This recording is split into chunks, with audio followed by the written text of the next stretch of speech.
Hello, everybody, and welcome to Safest Family on the Block, where knowledge is power. I'm your host, Jason, and joining me today is Molly Courtney of the Movement Park. Hello, Molly. Hello.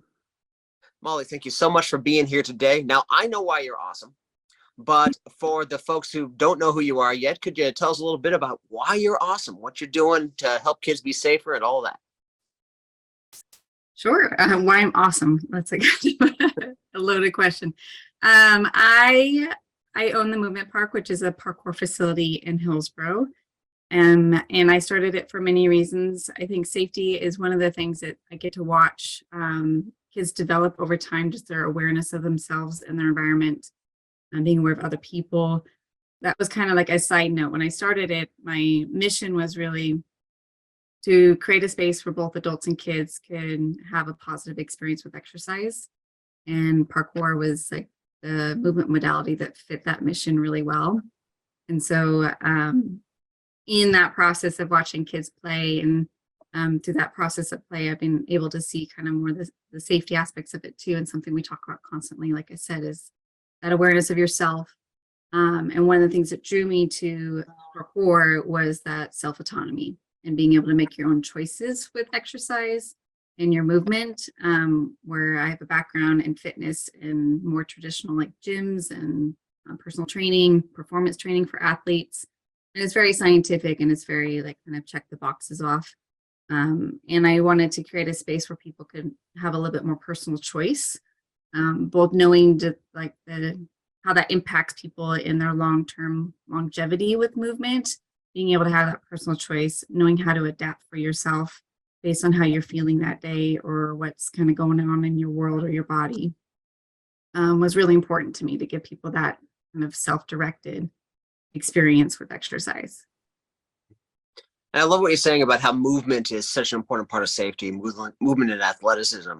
When we think family safety, we often focus on keeping our kids safe, but also for us as adults. I mean, the top 10 risk causes of injury and illness and death for North American adults, almost all of them can be reduced by just keeping moving, keeping yourself in shape, move it or lose it kind of attitude with your fitness and your longevity. Mm-hmm. Yeah, absolutely. And then, looking at the prevalence of falls as we get older and how many injuries could be avoided or reduce, the impact of those injuries reduced. Sometimes we can't avoid them, but our ability to be able to recover from them, our ability to be able to lessen the impacts as we're falling, knowing that that's something that we have to continually expose ourselves to as adults. That fight or flight reaction time naturally starts to decrease unless you're putting yourself in situations where you're having to practice reacting quickly. Then that's keeping that brain kind of top of mind. I need to have these skills. So definitely, parkour generally, I think a lot of people think youth and younger people in the sport, but the benefits for the older populations and as we're aging is huge for me. Yeah. And that same narrative is in martial arts training as well, which is of course my background. We often think the sixth grader who's doing the karate class in between soccer practice and piano lessons, but those benefits are there for adults. In some ways they're more important for adults because that's, especially as we hit middle age, that's when our body starts to foment its open rebellion, and we need to keep it in better line by continuing to practice, continuing to train. And parkour it's a fun way to do it. That one's huge for me too, because there's so much research and conversations around the benefits of play for children, and we forget that adults are grown-up children. Yeah. And so all those benefits and that science still applies to the adult. And somewhere along the lines, we stop getting permission to play, or we stop giving ourselves permission to play. And all of a sudden, to play on a playground feels like weird and kind of like you're like not supposed to do it. And giving adults permission to play gives them access to all those health benefits that come with play, the endorphins, the self-esteem and self-confidence, the autonomy, like the problem-solving skills, the mental agility, as well as the physical agility comes with that. And then when you're talking about like the families, and when you mention like you don't maybe focus on the adult or the parent as much with that, something that came to my mind was, if there's an emergency in my home, I wouldn't hesitate for a minute to climb out the window. Neither would my kids. And I had a situation in a class a couple weeks ago where one of my students was very scared on a higher obstacle. They'd been up there before and been fine, but on that particular day, they were feeling really nervous and kind of got themselves worked up enough where they were having a hard time getting themselves down. And I ended up kind of spider climbing my way and pinching myself between two obstacles so I could get up to the kid, hold their hips, and direct them down. And that's an adult being able to physically be able to assist a child in a situation of emergency is also really essential for safety. Yeah, absolutely. There's a story from our own family. My oldest son is adopted. It's an in-family adoption from a what's that word? It's not niece, it's the other one, is cousin, who was unable. She became medically incapable of caring for him, and the father wasn't in the picture. And the day that she realized this, she has a degenerative muscular disease, was when he at age 6 was running towards a danger, and she realized that she couldn't catch him. Mm-hmm. And that's certainly not her fault. She had a disease, but there are many of us who, as we get older, we can't outrun our toddler. We can't do that thing that would be necessary to keep them safe. In my shooting survival class, I started by asking, how quickly can you run how fast can you run 50 yards? But then I realized that in a lot of the places that I would give this instruction, the question had to be, can you run 50 yards?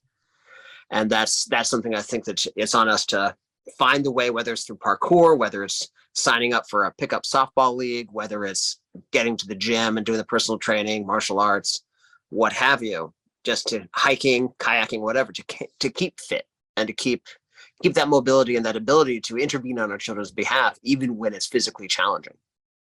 Mm-hmm. Yeah. So you mentioned another thing that I think is also very important, because I think we can envision how parkour can be helpful from a child safety standpoint. It means that they can more effectively evade pursuit by bad guys of all stripes. It means that they can run and play on complicated equipment and broken fields and maybe fall down less. And when they do fall down, having received that training to hit the ground without being hurt as badly as they might otherwise. But there's also that important factor where, whether it's parkour, whether it's piano, whether it's drama, whether it's debate, whether it's your grades, every child needs one thing that they're good at, that they get recognized for being good at, that they feel like they're good at. Mm-hmm. And if they can have just that one thing, it seems like outcomes are better for them, no matter what else is going on. And Yes. that confidence that they get from that perceivable improvement of a skill, Mm-hmm. it helps them develop better outcomes in their adulthood. It also gives them a confidence that predators see, and means that the bad guys are likely to go somewhere else, because they see that child is confident, and that confidence will lead to self-advocation, will lead to reporting to adults, et cetera, et cetera. Yeah. Yeah, it isn't.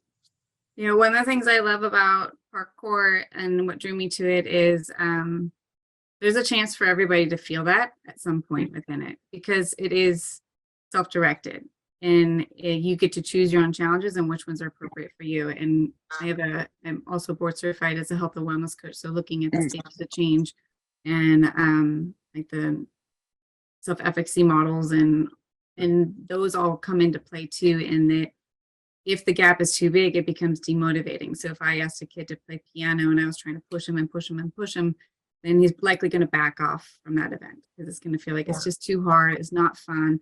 And one of the things I'm constantly reminding parents in our facility is that we sometimes, in that pursuit of progress, we have to delay the challenge progression in order to protect the play aspect of it. Yeah. If we lose the play aspect of it, especially too soon, if they haven't reached the point in their development where they're starting to take ownership of that development on their own, they're starting to see some success and starting to get invested in, how do I improve for myself? We haven't reached that spot yet with an athlete or anybody learning a new skill, and we're trying to perfect it and we're trying to correct it, and we're kind of taking the fun out of it. We're going to lose them forever. So sometimes I'm like, we can bump them up in the next level. But I need to make sure that it's not too far outside their gap of achievement or where they are in their stage of learning. Because if we do that too fast, it's no longer fun. It becomes too hard. The challenge the gap has gotten now too big and it feels defeating instead of rewarding. And so that's something to keep in mind, I think, with all of us is I think we get so focused on, I want to achieve the thing. And we forget that like, it's okay to enjoy the process and getting to the thing. In fact, we'll probably get there a lot easier and faster, learn a lot more along the way if we allow ourselves a little bit of grace to play and mess up, make mistakes, make errors, learn from those errors. And that constant problem solving is happening in a parkour class because we don't, it's like the analogy of you don't have to tell a child the stove is hot after they touch a hot stove. They learn that lesson. Mm-hmm. And so each time you're going through and facing a challenge, you're learning that lesson for yourself. And then you come around and go, how could I do it different? What could I try differently? And it's not necessarily something that has to be taught by a coach. It's something that's innately in us. And everybody, even children, have that desire to learn and grow. And then when we're challenged with a little puzzle, we're motivated to try to figure it out. And if you're able to do that for yourself, that's where the self-esteem, the self-confidence, and the other things come in with that you're talking about, like as you grow older, knowing that you can face a challenge and that you have the tool set to problem solve and find different solutions is essential. And then when you're in like a fight or flight situation, emergency or crisis situation, we access that creativity so much faster. It's like, what else can I try? That didn't work. And then you're just so motivated to survive that you're like, what else can I try? What else can I try? What else can I try? And this is essentially just on like a calmer level, practicing that. What else can I try? What else can I try? Until you get it. So I always say like parkour just looks like play, but there is so much science going on out there. As far as when you look at like human potential, confidence building, self-esteem, self-advocacy, like being able to work with others, being aware of others and cooperate with others. It's like there's so much going on out there. And then there's of course the movement science of it, of you've got interval training built in and you're naturally like, oh, I'm out of breath, so I'm going to slow down. And then I've got some breath, so I'm going to push forward. Or my legs are tired, so I'm going to climb instead of jump. And so instead of like going, what's my heart rate say? What's my timer say? We're now listening to our body and going, my body's saying it's time to slow down. My body's saying it doesn't have it. The safe is not safe to jump right now. And I think that is something we don't talk about just in general in the world of fitness and health enough. Of we can use timers, but we can also just listen to what's your body, your breathing, and your heart rate saying. Going to give you better information, and you'll know when you need rest. So, and that's, I think, something missing from a lot of fitness culture. Certainly, I've been guilty of it as a martial arts instructor, where the narrative is so often, go, go, go. You can be tired when you get to that 50th push-up. You can be tired when class is over. Which is, I think there's some value to that. But the other side where you can learn to self-regulate, to listen to your body. There's some very important safety skills there. There's some important self-advocacy skills there. And I think that's a piece of important things we can learn from fitness that is often ignored in a lot of fitness culture. Yeah. And that can be helpful too. And some people really do thrive on the like, go, go, go. But there's a time and place of when you introduce that. So there's stages of learning, just like everything else. And if you go there too fast, that person, like I said, is going to shut down versus somebody who might be further along in their stage of learning would be like ready for that information. They're ready for that feedback and they're driven to kind of like, okay, what else do I need to try? But not everybody's ready for that input yet. I like how you like brought that up too, though. I feel like with kind of the risk like assessment, teaching kids their own risk assessment. One thing I see a lot from parents, and I'm a parent too. I've got 3 kids. But I hear, or even sometimes coaches will go, "Oh no, you're okay. It's safe." And when we do that, we're kind of taking away that child's ability to listen to themselves. Like when they hesitate, they've got alarms going off in their system. They've got a fight or flight response, just like an adult. And something within that scenario doesn't feel safe for them. So they're pausing, they're hesitating. And for an adult to be like, "You're safe, you go," sometimes that can be a little bit kind of like gaslighting of they're questioning, like, is this feeling like wrong? I feel nervous, but this adult's telling me I'm safe and I should go. And that can cause some confusion. And like, do I trust those responses, those built-in safety responses? So instead of saying like, is like, oh, you got this. I've seen you jump like that before. I've seen you do something just as hard before. Or like, don't be ridiculous. You know, we kind of like wave off their emotions sometimes, and instead saying, okay, what about this is feeling nervous for you? Mm. What do you think you could do to get out of this? And helping them to kind of assess their own situation. Like, okay, well, what is feeling scary? How can you reduce that risk? Or how can you make yourself feel safer in this situation? And if we start to get them responding in that way, we're starting to challenge them to think through it for themselves of what is feeling scary for me. Oh, I don't like that bar's right there. Or I Yeah. don't like that, like, there's not very much space over here. Okay, when there's not much space, what are your options? Mhm. A lot of times when somebody's feeling nervous on a piece of equipment, I want to come down, or I see they're about to try something, and I'm like, I'm not so sure they have the skill set for that yet. I just haven't seen them do it. I'll stop them and say, okay, what's your plan here? I won't be like, don't do it. I'm like, what's your plan here? And they're like, I'm going to do this crazy thing. And I go, okay. And if it doesn't go how you plan, what are your outs? What are your other options? Like, so if you don't land that the way you think you can land it, or I was like, okay, and how have you considered that corner over there? Like, how are you going to adjust your choice for the corner over there? And when we help them to kind of see the full picture, then instead of just like, don't do that, it's not safe. Yeah. We're helping them to learn to assess that safety for themselves, or assess the situation for themselves, and process through, okay, what are my options? What else could I do?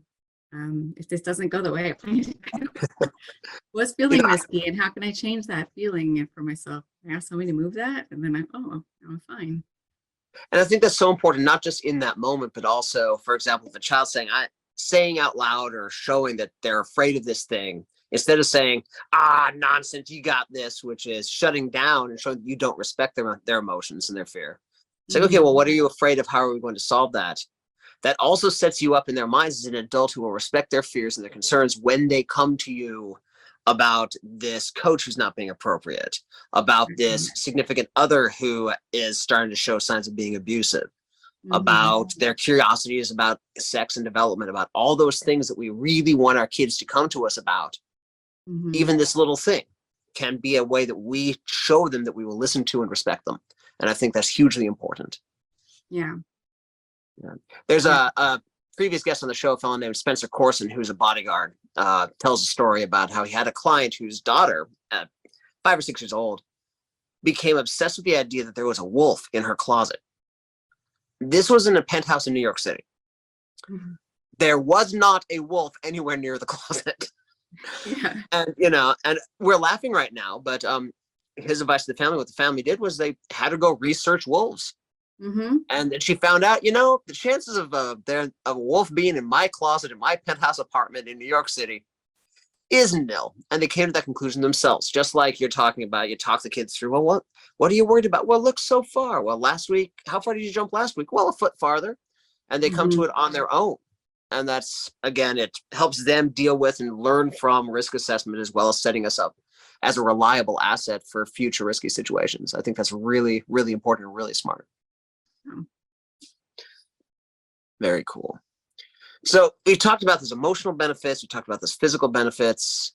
One other benefit that I see in parkour, in martial arts, in athletics, and I want to kind of pause a little bit, because our culture overemphasizes athletic achievement, I think, to our cost and to the cost of our kids in a lot of places and ways.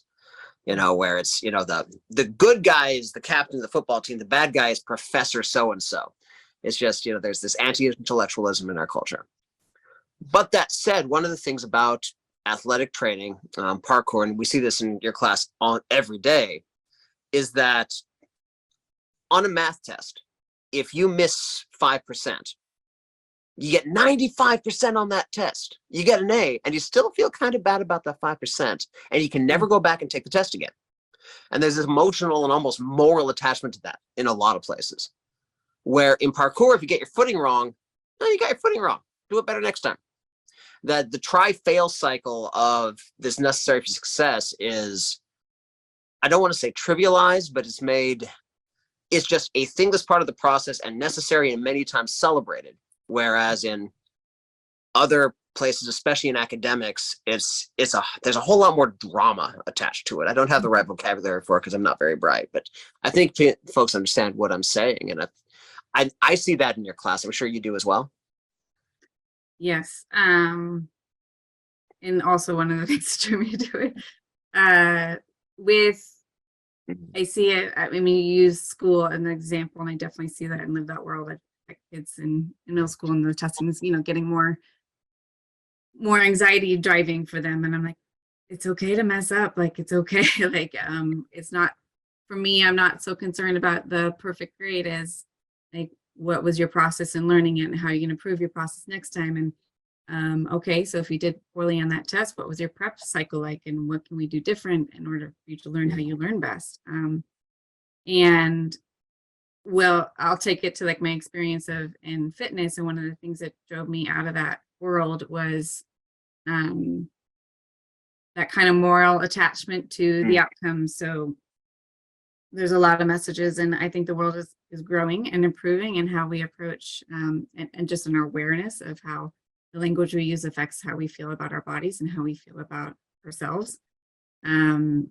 But there was very much a lot of like clients that would come in and have these amazing gains as far as their strength, their flexibility, their health. Like we would get them off of medications for blood pressure or diabetes, and they would be self-managing that through their workouts, and it wasn't enough because they didn't check all the boxes. They hadn't reached that. It was like 5 pounds off that perfect weight that they had in their mind. And I think that's where I was like so driven in my mission to like create a space for people to have a memory and an experience when exercise is for fun, and letting it be play and fun be enough. Like it always in the fitness world felt like it was never enough, never enough. And I love parkour because it's always enough. Like you showed up and you moved, and because you got to listen to your body, like if you're tired and stressed and you moved at a slower rate today, great, you got there. And you're always like almost always going to find something in the room that's going to ignite a little bit of excitement because you achieved it that day. And just like showing up, you just get to like be there and not necessarily have to be checking, did I do X amount of reps? Did I improve that my overload by this percent? And did I like achieve all these things? And did the scale go down? Or did I it was constantly hearing from clients every day, all day. It's not enough. It's not enough. And I would sit there and go, and when will it be enough? Yeah. When will you allow it to be enough for yourself? So yeah, the fail, it is part of the process. And when we look at any type of behavioral change, there's lapse, relapse cycles. It is never linear. Growth is always, you're doing something, you're trying. And one of the things I always try to remind people of is there's a scientific method. And when we're talking about changing human thought or human physiology, we're talking about science. Like there's a very, human science is my degree. And so we have to do a little bit of experimentation with that. And the way the scientific method happens is there's a hypothesis. Like, I wonder if I did this, and what would be the outcome? And then you test that hypothesis, and then you recycle it, and you adjust it, and you change it before we get to anything. And when we come to like somewhere along the way that doesn't translate in our brain as well, of like, I have to make a hypothesis. I have to see if that works for me. And if it didn't work perfect for me, then I have to go back to curiosity, make a new hypothesis, adjust my approach, try again. And yeah, I love that our space gives people, and not just our space, like parkour, getting your kids outside to play, any type of thing where you get to like make your own choices within it. You're forced to go through those processes of trial and error, and accepting those mistakes as learning, and that's the growth mindset is heart, right? So it's all built in here. Yeah, mistakes aren't just acceptable, they are necessary for growth. Oh, I'm having that conversation a lot with my teenagers right now. Yes. Yeah. And I say all the time as a coach, I'm like, let it be messy. We got to get through all the messy times before you're going to get to the doing it right times. Like you gotta let it be messy, and just accept that you're just getting you're just training your brain a new process, and it's going to take time. And I think that's important for us as parents to remember too. Yes, our kids are the most important thing we're ever going to do. Yes, we're going to screw things up a lot. And as long as we learn from those mistakes and move forward, Yeah. a lot of us are hard on ourselves when we screw up. But um, I will sometimes call my oldest son to his face, the rough draft. I like that. He knows I'm proud of him and he's Yeah. doing very well. He's a very happy guy. But sometimes, especially if it's like, well, you never let me stay home from school just because we were out late on a Thursday night. It's like, Yeah. well, yeah, but you were the rough draft, buddy. Yeah. But yeah, that having that same compassion for ourselves and that same relationship with our own mistakes, I think could be hugely important, Mhm. especially again, because we're modeling for our kids how we handle making mistakes. Yes. Yeah. That's why I love it when parents come out on the floor and take class with their kids, Yeah. because their kids get to watch them.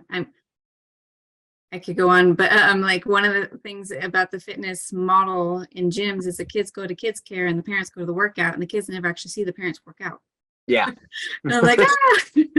And the kids a lot of times don't see that, they don't have an opportunity to see the parents try and fail at something. Yeah. And they never get to see how their parents process through or like make a fool of themselves. Like, if my kids see me fall down, they get to see how I respond to falling down, and that, embarrassing situation when it's just a natural thing, right? And so, yeah, I always get happy when adults, their parents take class with their kids for that reason, the modeling that can achieve. And it doesn't have to be in a parkour space or anything like that. Just engaging with your kids physically lets them see you maybe be bad at something physically. Yeah. And maybe they can identify with that. Maybe they feel bad at something physically. And for you to engage in it anyway gives them so much power to they themselves to engage in it. And there's immense power for us, and as you say, for our kids watching us. The arc of most people's lives is by the time we hit childbearing age, we're often done trying new things we're bad at and are really focused on doubling down on what we're already pretty good at. Yeah. And that willingness, that exercise of, I'm just going to go suck for a while at a thing is we're out of the habit by the time we hit 30. And a lot of adults don't ever want to be back in that space because it is an uncomfortable space. Unless you're as used to it as I am, you don't like looking and feeling stupid. I mean, I'm the dumbest person in my family and I'm fully accustomed to it, so it's not that hard for me. But for most people, Yeah. Yeah, It's like I think that's a great way to put it, is we stop allowing ourselves to be beginners. Yeah. We get frustrated by being a beginner. Yeah. Like, I'm an adult, I shouldn't be feeling this way. It's like, no, you're still a beginner at the thing you're trying. So it's okay to feel that way. Yeah. Exactly. There's an adage, I don't remember the exact words in like the fancy rhetoric way that it's said, but within martial arts about the difference between a master and a beginner is the master is screwed up more times than the beginner has tried. And that's one way to look at it. So, most of what we've been saying here is very generalizable. We're talking through the lens of parkour, but it's very, there's all kinds of athletic endeavors, all kinds of artistic endeavors that all of this can apply to. But specifically to parkour, if there are parents out there who are saying, oh yeah, right on, let's get my kid into some parkour. If you're in Washington County, the Movement Park in Hillsboro is the best place. That's Washington County, Oregon. But if you don't happen to be lucky enough to live, like my family, within walking distance of your place, what are some signs to look for if you're looking at parkour studios? Because they're in all industries, there are good and bad shops running out there. What's some of the red flags and green flags when you walk into a school and see what's going on to tell you whether or not this is a program where you want to trust them with your kids? I am thankful to say that the parkour community we're like a tight-knit community. I actually, before preparing for this, I reached out to, there's an owners group that is very active. I reached out just like, hey guys, what are your thoughts on safety and parkour? And, you get a ton of responses. And when you read through them, you're like, yeah, we're all on the same page here. So for the majority, I would say parkour facilities are going to have a very similar mindset as ours. They're going to have they're going to be in it for like that awareness and self-awareness in your movement and being able to have your own choices.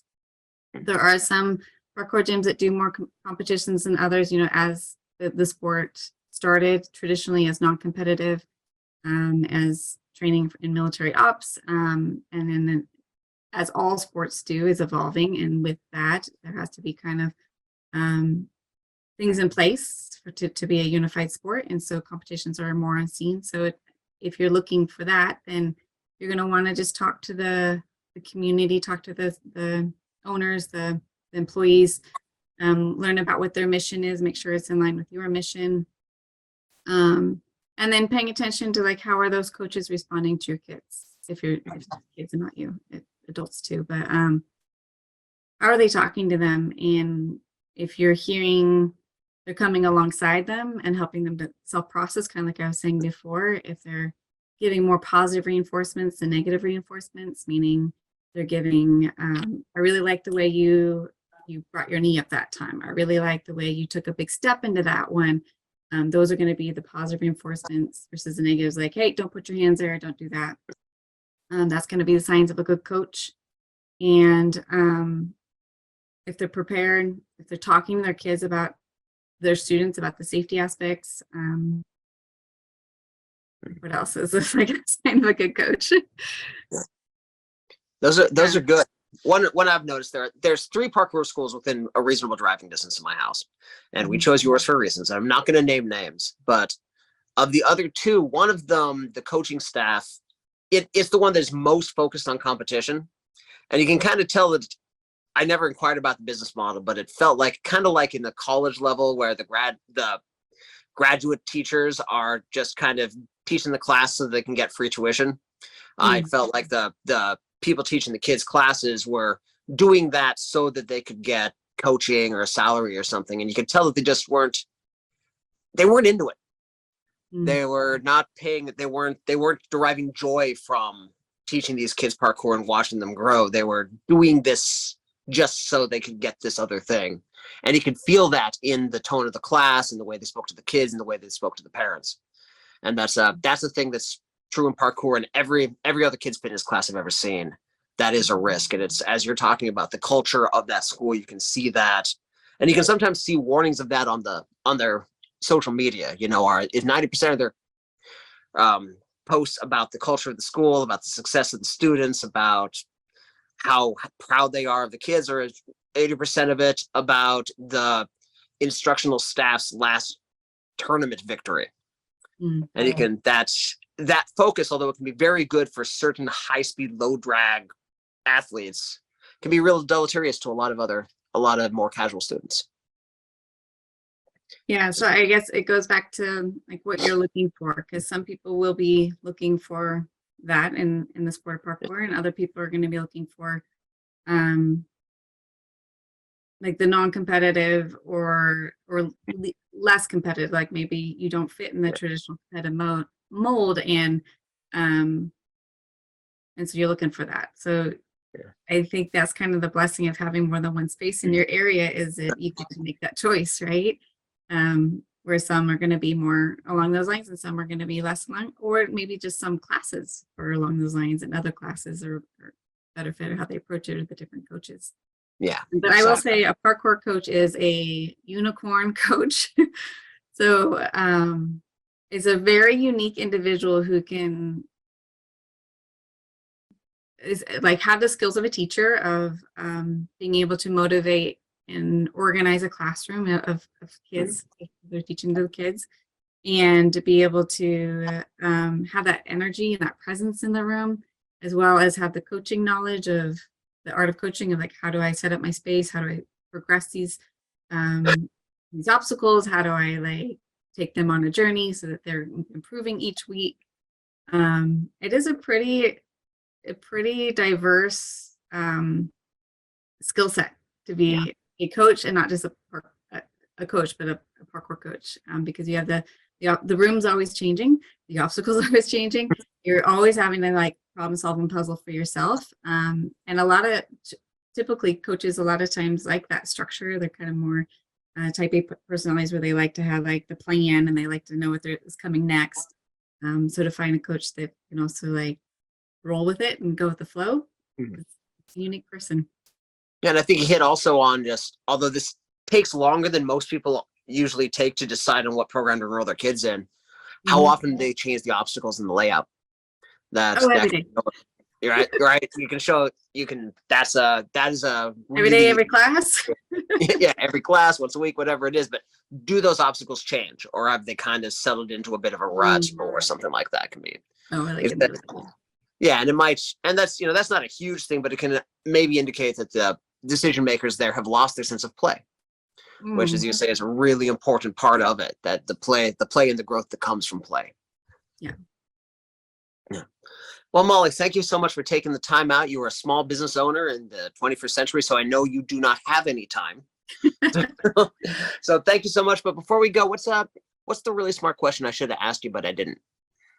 Oh, that's a tough one. I